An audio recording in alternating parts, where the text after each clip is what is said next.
Picture these two scenarios. Every time your girlfriend called, your chest tightened. Her voice was a vacuum, sucking out your joy with complaints you couldn't fix.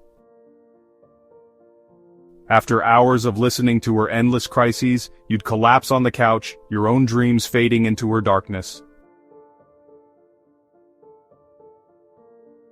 The day you blocked her number, you felt an unseen weight off your shoulders for the first time in years.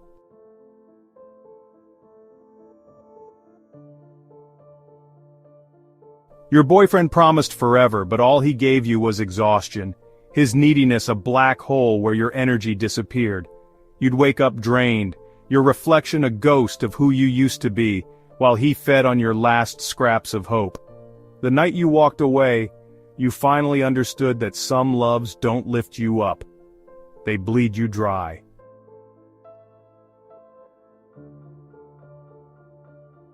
If these stories echo your life experiences, not even within relationships but with siblings, parents, and others, then you just described an encounter with an energy vampire.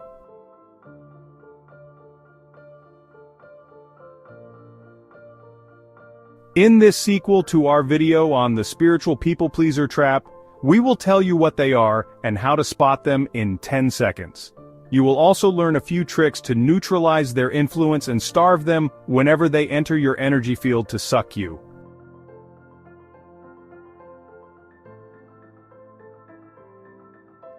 Energy vampires aren't mythical creatures, they're psychological and spiritual facts. They are scientifically documented and neurologically weaponized suckers. These parasites in human form feed on your emotional reactions because they lack the capacity to generate their own inner stability. Studies in transactional analysis show they operate like emotional black holes, using drama, pity, or flattery to hijack your nervous system and create dependency. These energy drainers don't lurk in shadows. They sit across from you at family dinners, slide into your DMs with urgent crises, and weaponize your kindness against you in a million regrettable scenarios. Before you think you're just feeling what doesn't exist in reality, brain scans actually prove their words trigger your fight-or-flight response while flooding their system with dopamine. With them, you're not really having a conversation. You're being farmed for energy. Though this knowledge is relevant and applicable to all areas of human endeavor, the reason they are important to decode as per your spiritual growth journey is that these vampires are most active in spiritual and religious circles where benevolence, charity, and communally uplifting activities are often taking place. The drainage and distraction they inflict on you can lead to a dissipation of energy, resentment, and sometimes an outright apathy and skepticism about the redemptive value of the human experience, causing you to wonder if it was all worth it.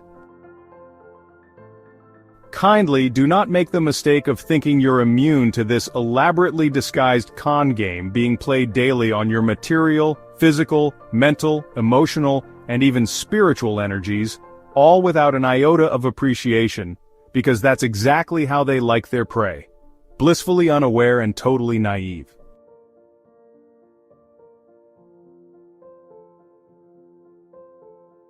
They come in various forms, but let's look at the 3 commonest subtypes that you're likely to do battle with as you go through life. By the way, note that a single individual can embody all 3 at once and deploy them singly or in combination.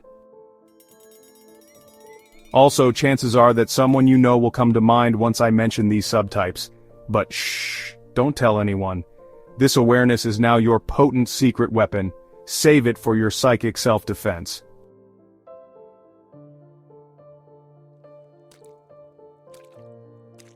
So, the 3 most dangerous subtypes are the victim, the narcissist, and the guilt tripper. Let us start with the victim. These folks are the kind that complain about everything in their lives, whether it's something they've brought upon themselves or something that's happened to them from the outside. These chronic complainers actually activate stress responses in whoever listens to them, within just about 90 seconds of conversation. To make matters worse, they reject all solutions you labor to provide, just to maintain their wounded identity and keep on feeding on your energy.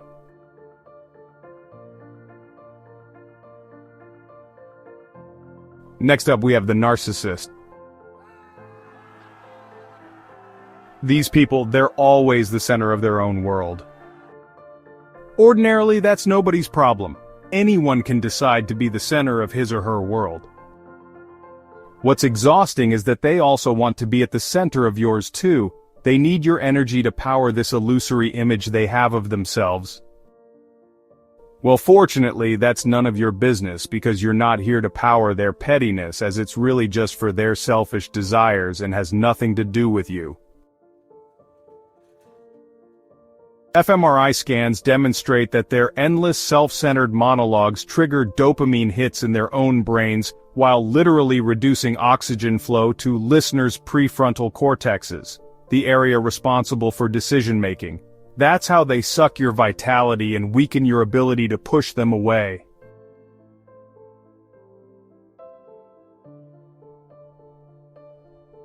Finally, there's the guilt tripper. These individuals, they're pretty skilled at reminding you of the often fabricated and baseless obligations you supposedly owe them. But all the while, they take extreme care not to be obligated to you in any way, shape, or form. I bet you have a friend like this. Stanford psychologists found that these manipulators exploit what's called the reciprocity bias. That's a hardwired human instinct to repay emotional debts, even if those debts are completely made up. Now that we know the three types, let's look at how they operate. Their tactics are neurologically weaponized emotional darts targeted at your nerves and energy centers or chakras. The addictive pull works in two ways. The first is trauma bonding, a term coined by psychiatrist Patrick Carnes, which uses the same neural pathways and creates the same dopamine and cortisol rollercoaster as gambling addiction. University of Vienna studies prove that spending just 30 minutes with energy vampires elevates listeners' cortisol, the stress hormone, by 28%, which is equivalent to drinking 3 espressos on an empty stomach. Also, because they camouflage as friends or family, they also exploit the brain's oxytocin system, which blinds us to red flags in close relationships, making their approach both undetectable and seemingly innocuous, according to Yale attachment studies. That's the second pathway by which they penetrate your defenses. So you see, this is not woo-woo science. A highly sophisticated and scientifically proven con game is being played out on and around you, with very subtle but honestly pretty detrimental effects. Having known this, we have to raise up our scanners, power up our radars, and learn how to spot them, right? Good, let's find out how to unmask them in 10 seconds like we promised. The rule of thumb in your psychic and spiritual self-defense is that you don't need garlic or steaks, like for regular vampires. You just need ruthless discernment. To put it simply yet emphatically, awareness is key. Also, these defensive skills need constant practice, so try them as often as possible until they become an unconsciously activated wall of defense for you.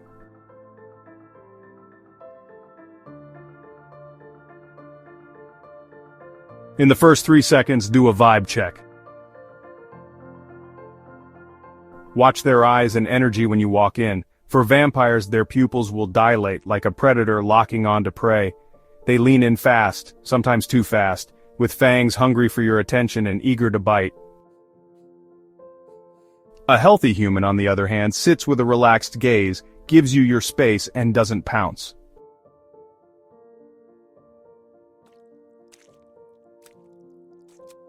Use the next 4 seconds to throw a bait.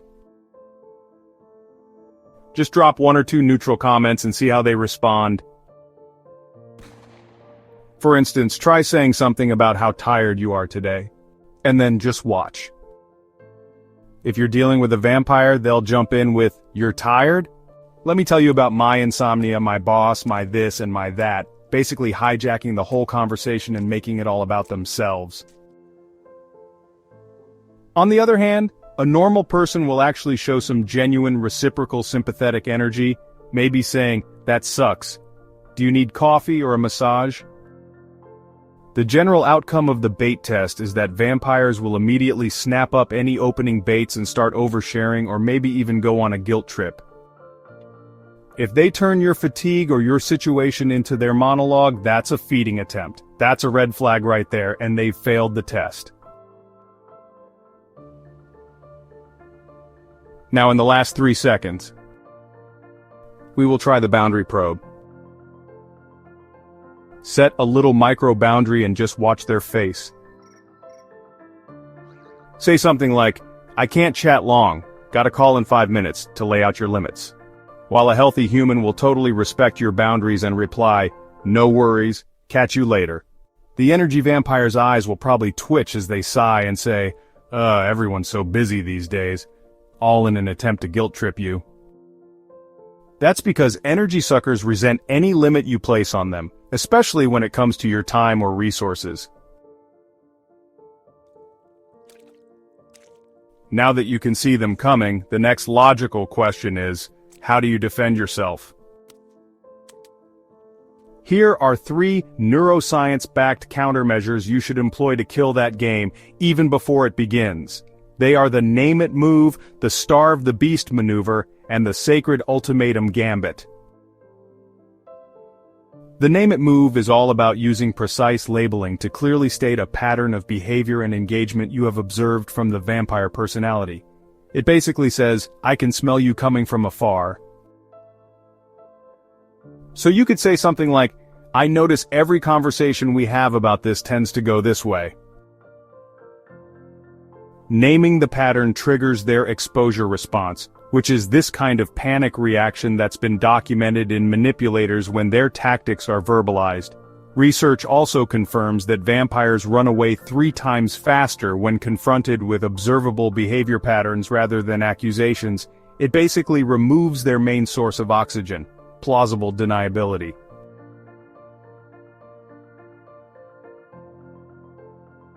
The Starve the Beast maneuver, sometimes called the Grey Rock method because of its cold approach, uses monotone responses to cut off any energy-draining moves and is the second tool of defense. It works because the anterior cingulate cortex of these predators, which functions as the brain's attention monitor, literally stops tracking non-reactive targets. Once you switch off, you become invisible. Finally, there's the Sacred Ultimatum gambit. This is basically about setting early boundaries once you chance upon these predators. Phrases that contain both care, like "I care about you," and consequence, such as "I can't participate," leverage the brain's conflict resolution pathways to make disengagement feel morally justified. In this manner, you unlink and cut off any energy-sucking pipes between you and them in a very diplomatic yet firm manner. All 3 of these measures are honestly proven vampire attack showstoppers, so use them as much as you need, and thank me later.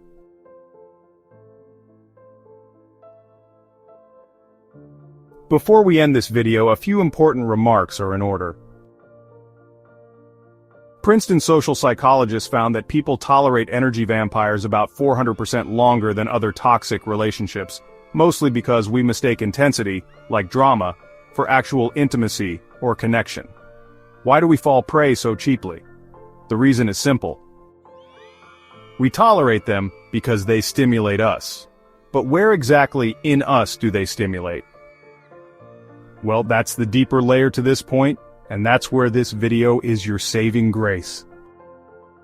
University of Zurich PET scans reveal that while real relationships light up the brain's ventral striatum, the reward center, vampiric interactions actually trigger the amygdala, which is the fear center. Because one form of interaction is elevating and the other is detrimental, that information makes a huge difference in whether you are built up or drained by your current relationships. With that revelation in mind, you have one of 2 choices. First, keep letting them feed and fade. Let them drain you down into the grave. If you chose this, then blame only yourself. Or second, stand in your power and just watch them starve. As I mentioned at the start of this video, energy vampires target the spiritually nice, and spiritual communities are actually their biggest feeding ground simply because of the high concentration of empaths there. But when you stop being food, they'll just go find someone else to feed on, and after this video, I'm pretty sure you'll cut their supply immediately, today. Like and subscribe if you found value in this presentation, and keep on being the earthly ripple of divine love as you remain blessed and renewed on all levels.